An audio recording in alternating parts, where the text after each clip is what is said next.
Olá, olha aqui, terça-feira, 14 de setembro de 2021, venho aqui mais uma vez agradecer a forma firme e simpática com que você se comporta em relação a esses vídeos, vejo os comentários, os cumprimento por isso e venho aqui pessoalmente também agradecer e dizer que é assim, vamos manter a luta, vamos contar para os amigos, compartilhar nas nossas redes sociais e vamos em frente. Hoje tem uma notícia importante. A semana está começando a ganhar atividade, uma notícia de altíssima importância, que a Comissão Parlamentar de Inquérito da Covid no Senado vai apresentar um relatório final no qual vai sugerir mudanças bastante relevantes de reformas constitucionais para mudar o trânsito, né, dos impeachments presidenciais. Né, diante da evidência de que o Arthur Lira, presidente da Câmara, não mostra o menor interesse, não apenas em abrir qualquer processo de impeachment, mas até se pronunciar sobre eles, são 137, segundo o noticiário, diante disso é preciso realmente modificar um pouco a regulamentação, exigindo, por exemplo, um prazo para que o presidente da Câmara se defina se é a favor de abrir o impeachment ou não. Ficar sentado em 137 primeiro é um perigo para cair, sentar em cima dessa pilha de processos, cair de cima dela, né? Então, a outra coisa é também que o crime, isso para os crimes de responsabilidade, que para serem julgados no impeachment precisa de autorização da Câmara, de maioria, mais do que a maioria comum, do que a maioria absoluta, de maioria de 3/5 dos deputados. No caso também, há uma modificação em relação aos crimes comuns, porque o mesmo tipo de prazo é exigido do Procurador-Geral da República, que, como chefe do Ministério Público Federal, é o dono da abertura de processos por crimes comuns. O Bolsonaro já está aí com uma miríade de acusações de crimes, tanto de responsabilidade, ou seja, crimes políticos, quanto de crimes comuns, ou seja, da justiça penal. Então, essas sugestões da CPI, não se sabe se elas terão sucesso no Congresso, mas se sabe que a CPI tem uma grande autoridade hoje institucional, porque é o único momento em que o Brasil se sente realmente representado democraticamente pelo chamado G7, lá o grupo dos 7 senadores que formam a maioria da CPI. A CPI reabriu os seus trabalhos depois de uma fase de grupo escolar, em que o presidente do Senado, o boneco de Olinda, Rodrigo Pacheco, fechou a casa, né? E aí os mais velhos, senador vem de sênior, do latim sênior, o mais velho, né? Como se fosse um grupo escolar comemorando, aliás, lamentando a Semana da Pátria, porque o dia 7 estava ali prometendo a possibilidade de muita tensão institucional, até a possibilidade de um autogolpe, né? Não houve nada, tudo passou em branco e a verdade é que agora tudo voltou ao normal, né?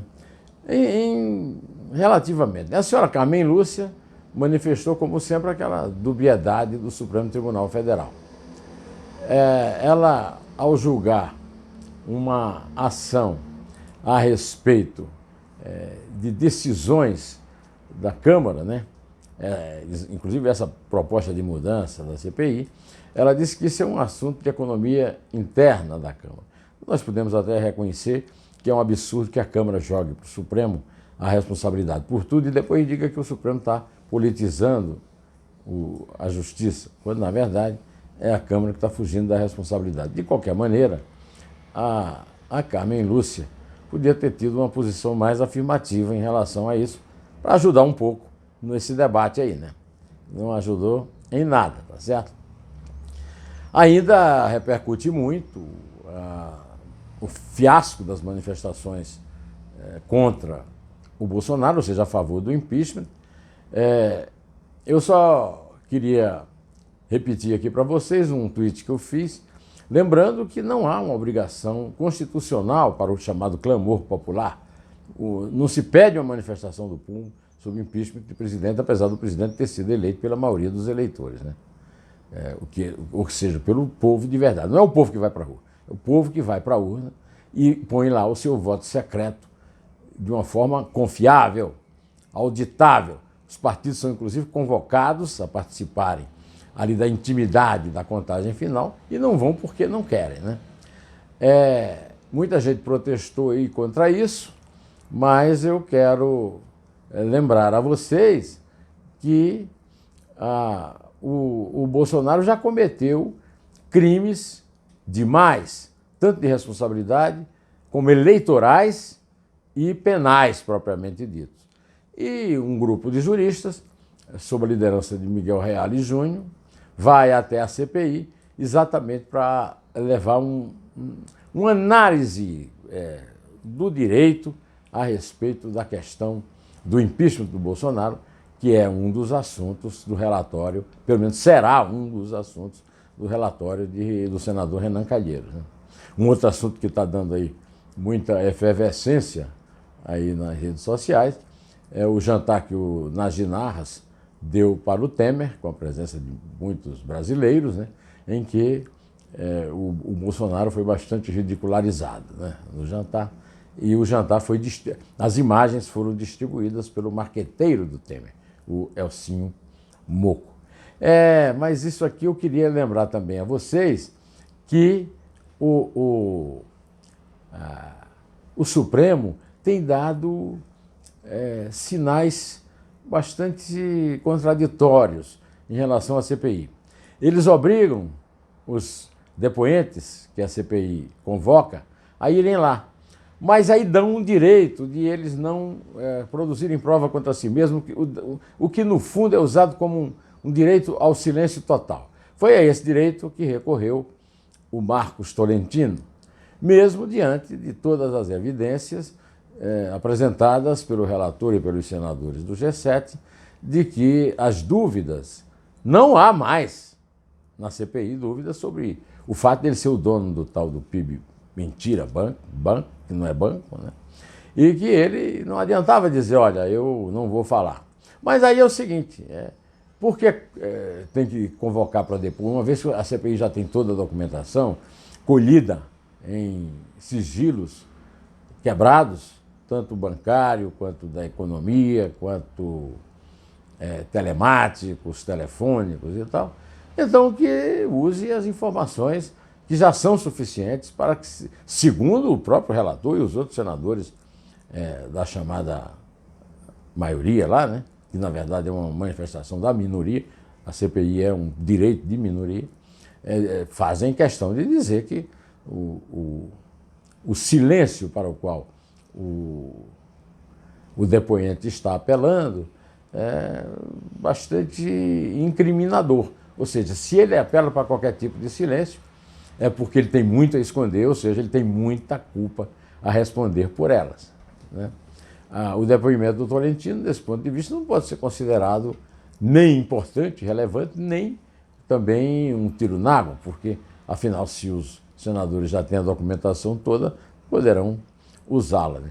Uma notícia mais assertiva do Supremo foi a decisão do relator do caso de uma vereadora de São Paulo que cometeu aquele crime que estão chamando aí simpaticamente de rachadinha, mas que é peculato, que é extorsão de funcionários, e disse assim muito claramente que a rachadinha é um tipo indiscutível de corrupção e que a corrupção faz mal mesmo à democracia. O Moraes deu a sua opinião e a tal da vereadora foi condenada por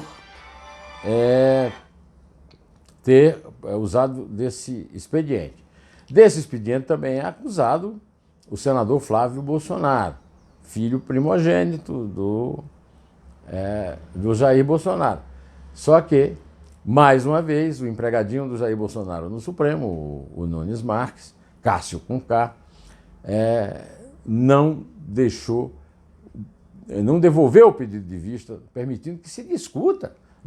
Ninguém está dizendo para condenar o Flávio, para se discutir se ele tem ou não tem direito ao foro, né? E, simultaneamente, a Justiça do Rio está investigando o irmão dele, Carlos, sob a acusação de ter participado da morte da Marielle Franco.